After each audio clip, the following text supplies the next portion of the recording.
Kelangkaan kan terjadi karena permintaan terlalu besar gitu. Sama seperti komoditas yang lainnya ya, seperti cabai misalnya kan, kadang naik tinggi, kadang turun juga gitu. Muncul masalah-masalah ketika memang ada kejadian-kejadian yang mungkin misalnya karena kondisi seperti sekarang ya, pandemi, kemudian ada perang juga seperti itu.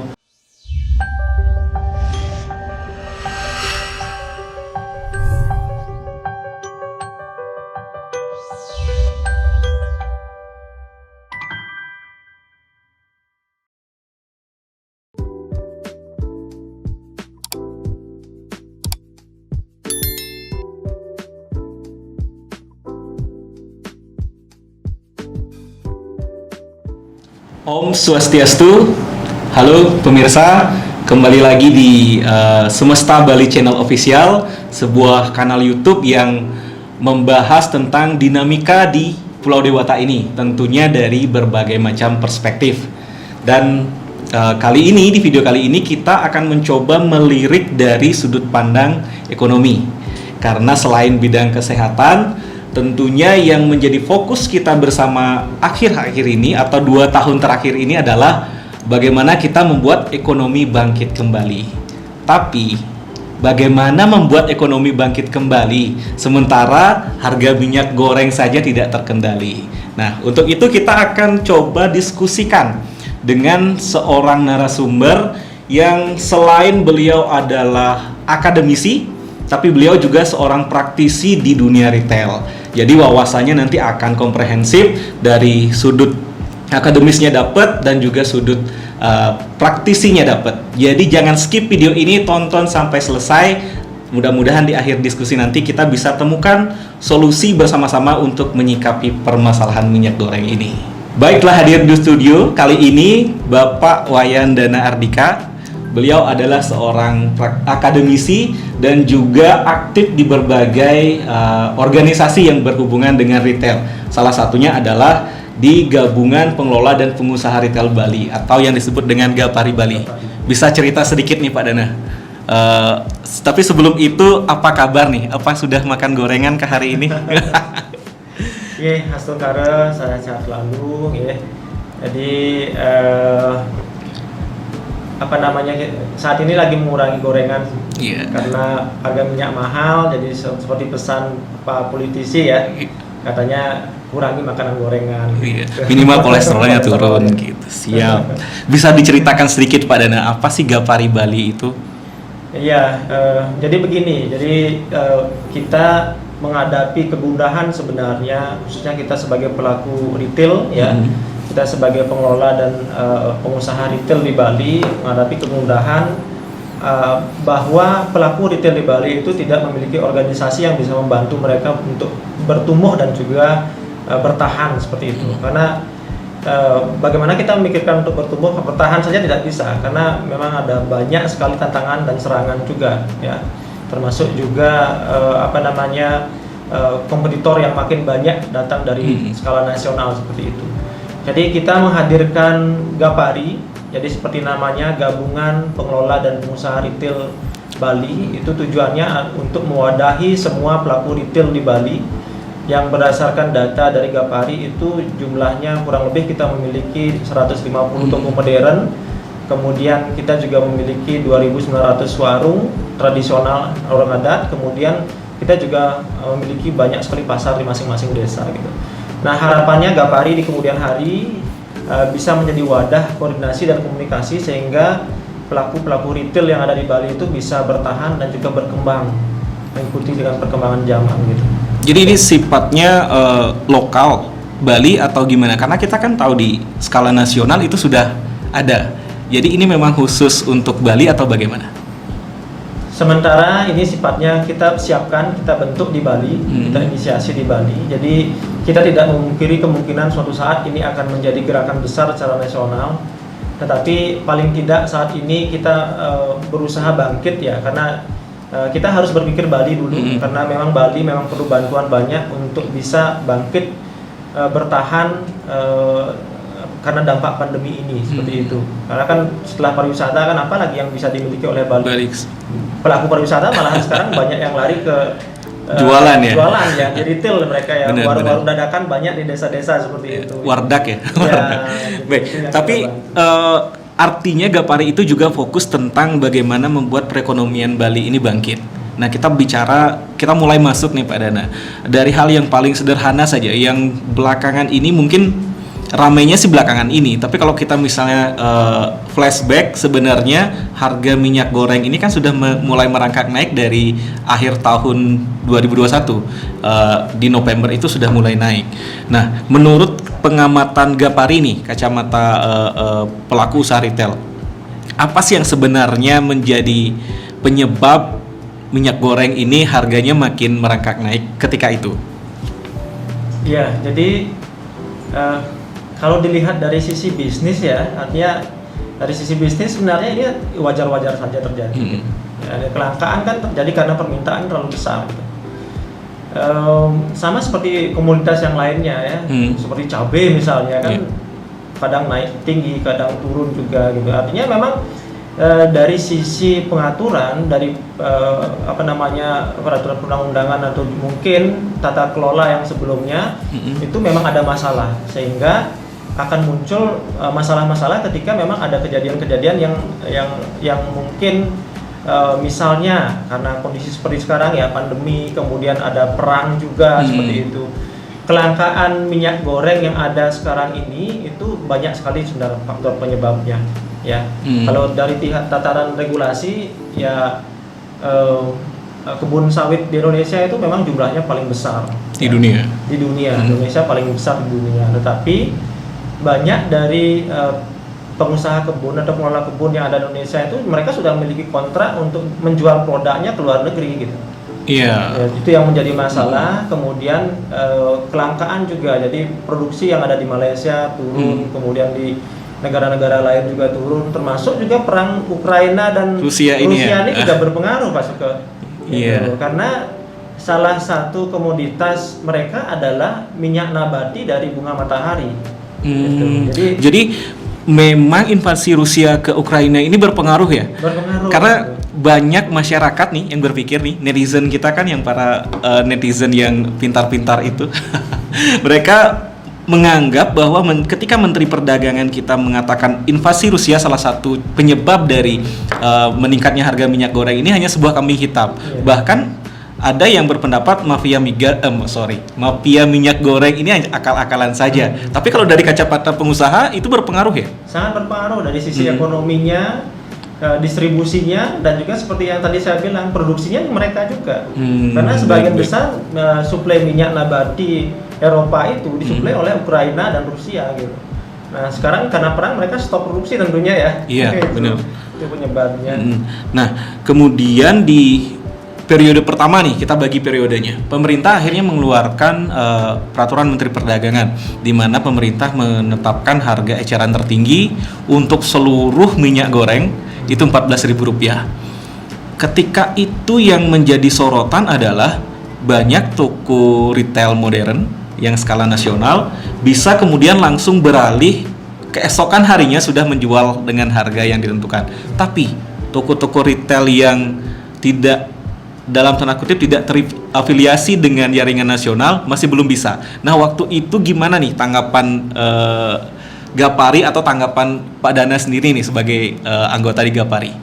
Ya, saya sendiri selaku wakil ketua ya yang menangani bidang pembangunan ekosistem bisnis retail di Gapari. Itu kita bersama komunitas dan juga Gapari sudah berusaha untuk bicara banyak sebenarnya untuk masalah itu Pak Suko ya. Jadi kelangkaan itu, peraturan undang-undangan itu muncul sebenarnya bagus sekali, dalam artian sangat bagus ini dari sisi kebijakan ya, dengan memberikan bantuan kepada masyarakat dengan mensubsidi minyak sehingga menjadi satu harga 14.000 itu sangat kita apresiasi. Tetapi yang menjadi masalah kemudian adalah pemerintah kita itu hanya melibatkan asosiasi retail yang skala nasional gitu, yang mananya hanya mewadahi retail skala nasional gitu, sehingga yang terjadi adalah kemudian minyak itu hanya tersedia di toko-toko modern yang dimiliki oleh skala nasional. Sedangkan seperti saya bilang tadi, dari data Gapari kita ada ratusan toko modern yang orang lokal, kemudian warung ada ribuan, kemudian ada pasar, itu tidak sampai suplainya karena yang bisa mengedarkan hanya asosiasi yang di bawah jaringan nasional itu masuk gitu. Nah, itu yang membuat kami gundah sebenarnya, sampai masyarakat kita akhirnya ngantri bukan. Jadi mereka datang bisa ke sekian toko modern yang ada di sekitar mereka. Bahkan ada yang saya lihat pelaku UMKM yang saya sayangkan pada waktu itu, saya sedih ya.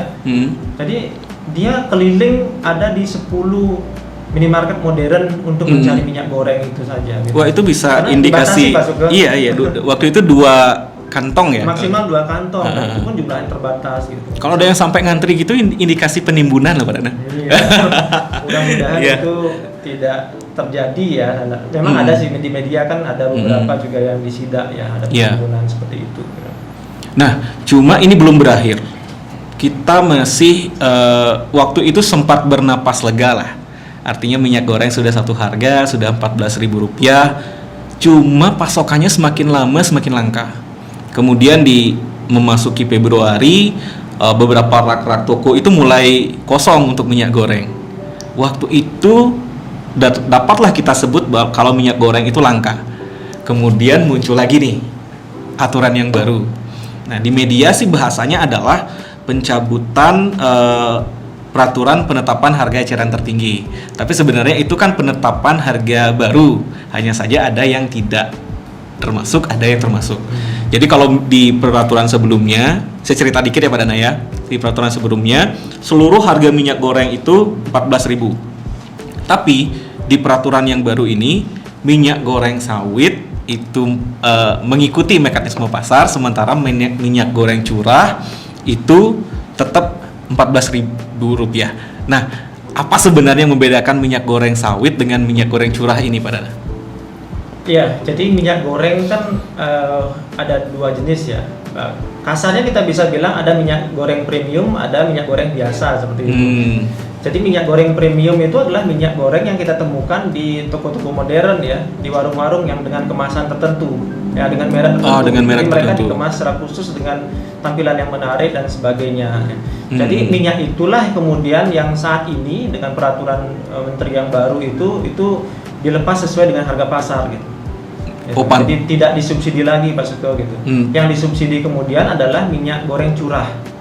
Minyak goreng curah itu adalah minyak goreng sawit, minyak goreng nabati yang penjualannya dengan sistem eceran. Yang tidak ada kemasan di kantong plastik dan sebagainya seperti itu. Oh, artinya tidak ada mereknya ya? Tidak ada mereknya. Gitu. Itu yang disubsidi dengan harga Rp14.000. Nah, yang jadi pertanyaan masyarakat juga begini. Sebelum peraturan terbaru ini muncul, rak-rak kosong. Tapi setelah peraturan ini muncul dan minyak goreng minyak goreng dengan kemasan atau berlabel ini diperbolehkan mengikuti mekanisme pasar, tiba-tiba ramai, penuh rak-rak itu dengan minyak goreng. Ini ada indikasi nggak sih kalau menurut kacamata pengusaha nih? Jangan ketawa-ketawa aja Pak Dana. Iya. Ya, kalau indikasi saya sebenarnya kebetulan saya pelaku juga Pak Suto. Jadi saya saat ini mengelola 5 toko retail ya.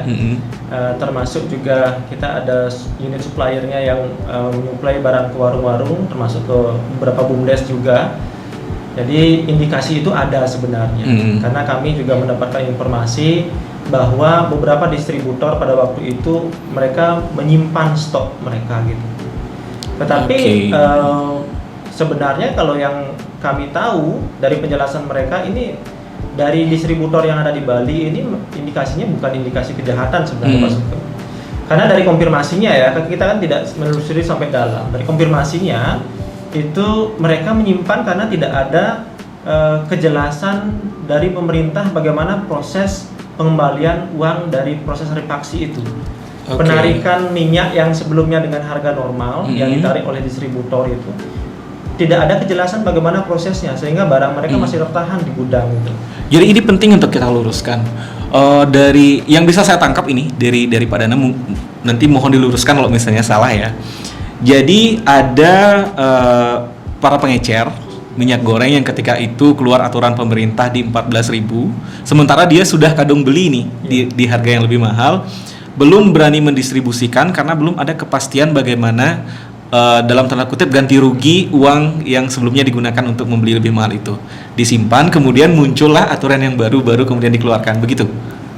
Iya, jadi sebenarnya kebijakan itu bagus, cuman sebenarnya sangat merugikan Pak Suke. Banyak dari penjual warung-warung tradisional itu mereka tidak bisa mengembalikan minyaknya ke distributor gitu, karena mereka kan beli putus, tidak ada yang menarik barang mereka. Akhirnya mereka menjualnya dengan harga 14.000 itu, mereka jual rugi gitu. Jual rugi sementara ya. Kalau toko-toko modern seperti kami ini, beberapa yang kami kelola itu kan sudah ada perjanjian dengan distributor, jadi kami bisa mengembalikan stok itu ke distributor secara langsung gitu. Tetapi balik lagi, minyak-minyak yang ditarik itu disimpan di gudang karena mereka tidak bisa mendistribusikan. Pemerintah kita belum memberikan kejelasan bagaimana proses penggantian selisih harga yang harus mereka ganti rugi ke pedagang itu, seperti itu Pak Suke. Kemudian ada juga yang baru, yang minyak-minyak subsidi yang kemudian dijual pemerintah itu, mereka akhirnya dengan serba tidak jelas itu mereka merasa enggan untuk memfasilitasi mungkin gitu. Baik, tapi setidaknya kita sudah dapat satu poin bahwa ternyata setelah peraturan Menteri Perdagangan nomor 11 tahun 2022 ini masih ada sebenarnya minyak goreng yang seharga 14.000, yaitu minyak goreng curah. Yang dalam tanda kutip bukan minyak goreng premium yang dijual di minimarket. Nah, di mana kira-kira masyarakat bisa dapat minyak goreng curah ini, Pak Dana? Ini sebenarnya menjadi kegundahan kami ya di Gapari Pak Suke, karena ketika munculnya subsidi atau satu harga dari pemerintah itu kami di toko yang di bawah Gapari ya, Gapari, toko modern orang lokal, kemudian warung dan juga pasar, itu baru mendapatkan minyak subsidi itu setelah 3 minggu berjalannya aturan itu. Jadi tersedianya hanya di toko modern, toko retail modern yang di bawah asosiasi yang sudah kerjasama dengan pemerintah itu. Nah, baru 1 minggu kita mendapatkan barang, kemudian minggu berikutnya sudah muncul peraturan baru bahwa minyak itu sudah tidak disubsidi lagi, yang subsidi hanya minyak curah. Nah, kegundahan kami kemudian adalah bagaimana kemudian proses distribusi ini gitu. Karena sebelumnya kan dari kebijakan pertama distribusinya yang menjadi masalah, dan tidak tersampaikan dengan baik ke masyarakat. Dengan ada minyak curah ini, apakah memang betul nanti suplainya bisa ke masyarakat melalui pasar-pasar atau mungkin warung tradisional? Kan kita belum tahu. Pemerintah kan belum terbuka betul ini Pak Suke. Berapa jatahnya? Contohnya untuk Bali berapa ton untuk misalnya jatah untuk Bali, dan distribusinya kemana kan belum terbuka. Iya. Tadi saya sempat baca sedikit Pak Dana. Jadi pemerintah melalui Menteri Perdagangan kan mengeluarkan peraturan ini, minyak goreng curah yang dijual di pasar tradisional itu akan tetap 14.000 dengan pengawasan yang ketat. Meskipun sampai sekarang kita masih sangat abstrak dengan bahasa pengawasan ketat itu. Nah, kemudian itu disambut lagi dengan peraturan dari Menteri Perindustrian. Jadi Menteri Perindustrian ini mewajibkan sampai saat ini kurang lebih ada 81 perusahaan industri minyak goreng curah yang diwajibkan untuk pengadaan minyak goreng ini sampai di pasar tradisional. Cuma masalahnya adalah kembali ke bagaimana kita mengawasi di pasar tradisional ini benar-benar masyarakat mendapatkan harga 14.000. Iya, jadi itu yang mungkin belum bisa kami jawab di Gapari ya Pak Suke ya, karena kami sudah kontak beberapa instansi ya untuk mencari data itu, cuman belum mendapatkan jawaban. Kami sih sebenarnya berharap ini bisa segera diselesaikan distribusinya, terutamanya Pak Suke ya, karena di Bali ya khususnya pelaku UMKM itu sebagian besar pengguna minyak goreng maksudnya. Sebagian besar bahan baku mereka adalah minyak goreng. Ya, ada yang menjual ayam goreng, ayam geprek, kemudian gorengan-gorengan, atau mungkin kerupuk-kerupuk, atau mungkin keripik yang ada di desa-desa seperti itu. Yang seperti saya bilang tadi, bahwa banyak pelaku UMKM yang gundah mereka gitu. Mereka harus menjual dengan harga murah karena daya beli masyarakat. Sedangkan bahan baku terutama minyak gorengnya sudah tidak ada gitu. Benar-benar. Gitu. Jadi kita harapkan sekali ini pemerintah memang betul-betul bisa mengawasi. Dan Iya. kami khawatir juga sebenarnya kalau ini tidak tersampaikan ke masyarakat, yang kami khawatirkan kemudian di Gapari adalah minyak yang minyak curah yang mungkin di-repack atau mungkin dijual dengan harga mahal gitu. Mafia itu yang kami takutkan Iya, sebenarnya karena selisihnya lumayan besar, Pak Sugeng. Dan itu sebenarnya menjadi salah satu poin dari mungkin ya dalam tanda kutip ngikutin istilahnya Pak Dana, kegundahan Menteri Perdagangan juga, karena di di wawancara terakhir beliau sempat menyampaikan minimal ada setidaknya ada 5 poin yang beliau sampaikan, di mana salah satunya adalah permohonan maaf beliau gagal menghadapi sifat rakus manusia. Nah itu memang yang sampai saat ini sih jadi keresahan kita bersama sih. Banyak orang yang masih dalam tanda kutip mencari keuntungan dari situasi sulit yang sedang kita hadapi. Nah untuk itu nih Pak Dana, kita berandai-andai kita boleh punya harapan yang membuat kita bisa berjalan terus ke depan. Kalau dari Gapari nih, apa harapannya ke depan? Khusus untuk minyak goreng dulu, dan kemudian apa harapan Gapari untuk bisnis retail yang ada di Bali? Ya, kalau harapan Gapari ya, karena kami juga aktif melakukan survei ke warung-warung, kemudian ke pasar-pasar juga. Harapan kami Gapari ini bisa dilibatkan oleh pemerintah atau instansi terkait untuk proses distribusi ini. Paling tidak yang tadi saya sampaikan, keterbukaan informasi itu harus tersampaikan. Iya. Ya, jadi mudah-mudahan Gapari bisa dilibatkan dalam artian nanti bagaimana proses produksinya sehingga kami bisa menyampaikan ke anggota kami, ke masyarakat bahwa oh begini loh prosesnya, begini loh distribusinya, sehingga jelas masyarakat tidak perlu antri lagi untuk mencari, tidak perlu lagi bingung mereka ya untuk mendapatkan minyak curah ini kalau sudah pasti informasinya seperti itu. Pasti informasinya, cara mendapatkannya, kuota yang diterima oleh Bali pasti, jadi enak penyampaiannya ke masyarakat kan gitu. Ke masyarakat. Benar. Mudah-mudahan ini tidak dimanfaatkan ya. Kami khawatir juga karena orang Indonesia kan kreatif sekali ya. Kreatif dalam tanda kutip apa gimana nih? Kreatif ya, nanti kalau misalnya ada yang memanfaatkan situasi ini kembali ya. Mereka repack dengan kemasan asli atau palsu, atau mungkin mereka membeli jatah minyak curah yang harusnya distribusi ke Bali menjadi brand lokal dijual dengan harga pasar itu misalnya kan, dengan harga yang seperti harga minyak goreng premium gitu misalnya. Kan kasihan ya, uang pemerintah sudah jor-joran dihabiskan untuk membantu masyarakat, tetapi masyarakat kecil tidak menikmati seperti itu. Benar, ya harapan kita bersama sih Pak Dana ya, mudah-mudahan tidak ada pihak-pihak atau oknum-oknum tertentu yang memanfaatkan kesulitan kita bersama ini untuk keuntungan pribadi. Jadi mudah-mudahan tidak ada yang begitu. Nah kemudian terakhir nih Pak Dana, harapan Gapari untuk bisnis retail di Bali nih, karena kan kita tahu sendiri nih, yang paling bisa bertahan walaupun tertatih gitu ibaratnya dalam situasi pandemi beberapa tahun terakhir ini kan minimal retail yang malah yang toko-toko kecil kan ya, bukan yang supermarket. Banyak supermarket justru yang memilih untuk tutup di saat pandemi, tapi toko-toko retail kecil malah berkembang. Nah harapan Gapari untuk para peritel lokal nih untuk kedepannya? Ya. Saya berharap ya pemerintah baik melalui instansi terkait atau mungkin melalui asosiasi-asosiasi, termasuk juga mungkin Gapari salah satunya, bisa memahami kondisi di Bali ini, bahwa Bali itu dari zaman dulu sebenarnya hidupnya dari retail ya. Karena kalau misalnya kita lihat di desa-desa, warung-warung itu yang menghidupi mereka gitu. Jadi kekuatan ekonominya besar sebenarnya Pak Sugeng. Kita dari data kita ada 29.000 toko, bukan toko ya, warung ya, warung tradisional di Bali yang omsetnya bisa mencapai 26 triliun satu tahun gitu. Itu. Dan bahkan yang pelaku pariwisata yang sudah tidak bekerja lagi di pariwisata karena pandemi, mereka beralih ke warung-warung dadakan seperti itu. Ya. Mereka memiliki space, mereka jualan apa adanya, cukup untuk makan. Dalam artian kita berharap bahwa pemerintah mulai sadar bahwa bisnis retail di Bali itu harus ditumbuhkan, jangan dimatikan. Ya, dukung dengan kebijakan, misalnya atur regulasinya, kemudian awasi persaingannya supaya sehat, dan mulai bantulah bagaimana bisnis retail di Bali ini bisa bertumbuh begitu. Pembinaan tentu penting ya. Pembinaan tentu penting, dan kita berharap juga dari pemerintah dengan kita bisa bergandengan untuk bisa membina pelaku-pelaku retail yang ada di Bali ini, sehingga mereka tidak kalah saing dengan toko modern yang datang ya. Iya, benar. Seperti itu.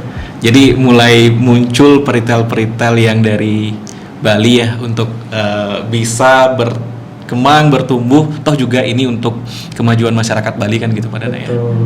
Ya, betul seperti itu. Dan kami melihat bisnis retail modern yang ada di Bali, mereka bertumbuh Pak Syukur.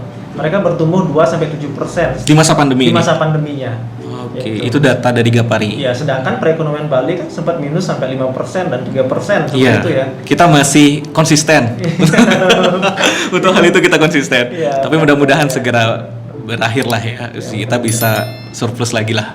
Ya. Oke, baik. Jangan bergantung dengan pariwisata. Ayo kita memiliki peluang juga di bisnis retail. Kita tumbuhkan bisnis retail ini dari tingkat yang paling bawah, mulai dari adat, kemudian pasar, termasuk juga toko modern yang dimiliki oleh orang lokal sendiri. Harus kita tumbuhkan bersama-sama gitu. Kolaborasi dan membangun ekosistem perekonomian retail yang baik itu adalah salah satu solusi menurut saya ya. Baik, benar. Jadi kita nggak hanya kacamata kuda nih terhadap pariwisata, tapi kita harus membuka lebih lebar lagi sudut pandang kita. Ada retail mungkin salah satunya yang bisa dikembangkan pasca kita menghadapi pandemi ini. Baik, kalau kita ngobrol sih kayak akan panjang sekali Pak Dana. Mungkin kita akan buka sesi lain lagi, di video lain lagi kita akan ngobrolin hal lain lagi. Mungkin ekosistem yang tadi itu menarik sekali untuk kita bahas, gimana membangun ekosistem retail yang akhirnya bisa menopang bangkitnya perekonomian Bali gitu. Baik pemirsa Semesta Bali Channel Official, setidaknya ada beberapa hal yang bisa kita highlight dari obrolan kita malam hari ini. Di antaranya adalah pertama, bahwa minyak goreng yang saat ini kita kenal itu sebenarnya ada dua. Ada minyak goreng sawit atau minyak goreng premium yang dijual di toko-toko modern, dan ada minyak goreng curah yang dijual tanpa kemasan, biasanya tanpa label, tanpa merek. Biasanya kemasannya adalah plastik atau botol tanpa label. Itu bisa didapatkan di pasar tradisional, dan itu oleh pemerintah masih disubsidi di harga 14.000 menurut peraturan terbaru. Tinggal bagaimana pengawasannya saja. Dan bersama-sama kita berdoa agar tidak ada lagi oknum-oknum yang memanfaatkan kesulitan kita saat ini terhadap minyak goreng yang membuat mereka akhirnya menjadi mafia minyak goreng gitu. Mungkin demikian untuk video kita kali ini di Semesta Bali Channel Official. Kita bertemu lagi di video-video selanjutnya. Om Santi Santi Santi Om. Terima kasih Pak Dana.